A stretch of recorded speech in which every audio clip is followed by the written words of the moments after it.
How to fix voicemail notification not working issues in Samsung Galaxy S26 Ultra. First of all, turn off Do Not Disturb. Open Settings. Click on Search bar.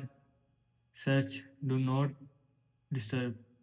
Now click on Do Not Disturb. Now here you will see Do Not Disturb. And if you want to turn off Do Not Disturb, then turn off this button. After turning off this button, turn off Do Not Disturb from your phone. Now go back. After that, restart device. Swipe down, open quick setting panel. Click on power off button icon, click on restart, again click on restart, restart your phone. Now go back. After that, allow notifications.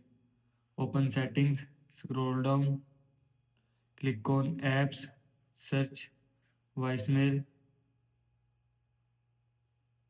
Now click on voicemail, click on notification. Now here you will see allow notification. And if you want to allow notification, then turn on this button. After turning on this button, allow notification from your phone. Now go back. After that, reset all settings. Open settings, scroll down, click on general management, scroll down, click on reset, click on reset all settings, click on reset settings. After click on reset settings, all settings will be reset from your phone. This is how you can fix voicemail notification not working issues in Samsung Galaxy S26 Ultra. I hope you like this video and thanks for watching this video.